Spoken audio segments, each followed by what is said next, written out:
Hi friends, இன்றைக்கு நான் ஒரு இன்ட்ரெஸ்டிங்கான கேமோட வந்திருக்கிறேன். அந்த கேமுக்கு பேர் தான் குறுக்கெழுத்து போட்டி. இது எல்லாருக்குமே ரொம்ப பிடிச்ச கேம். நாங்கள் தந்திருக்கிற இந்த பாக்ஸ்குள்ளே உங்களுக்கு தெரிஞ்ச ஆன்சர்ஸை எழுதி கமெண்டில் போடுங்க. இது உங்களுக்கும் எங்களுக்கும் யூஸ்ஃபுல்லாக இருக்கும். அது மட்டும் இல்லாமல் விட தெரியாத ஆக்களெல்லாம் தெரிஞ்சிருப்பாங்க.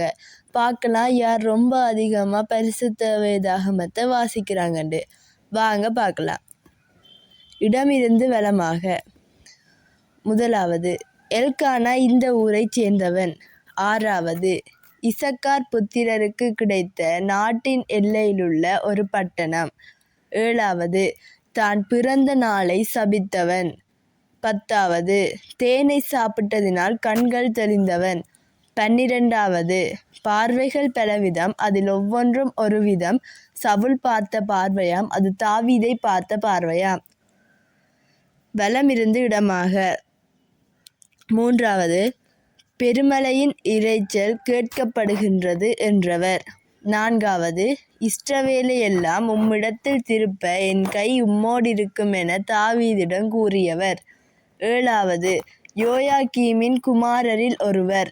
9வது, கர்த்தருடைய நித்திய காலமாகவும் அவருடைய இதயத்தின் நினைவுகள் தலைமுறை தலைமுறையாகவும் நிற்கும். 11வது, அவர்களோடிருக்கிறவர்களை பார்க்கிலும் நம்மோடிருக்கிறவர்கள் அதிகமென வேலைக்காரனிடம் கூறியவன்.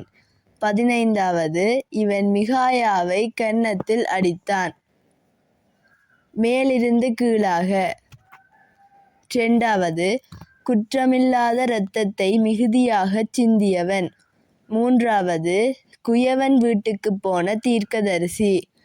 6வது, இவன் தவறான பொருத்தனை செய்தான்.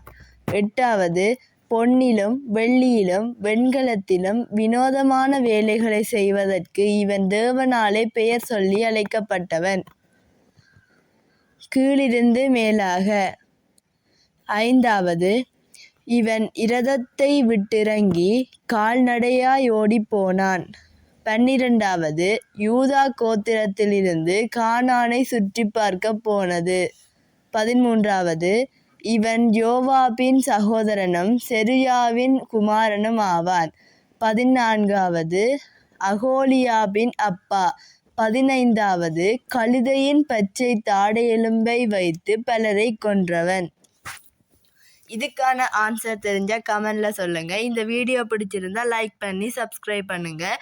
உங்களுக்கு தெரிஞ்சவங்களுக்கும் இந்த வீடியோவை ஷேர் பண்ணுங்கள். பாய் பாய்.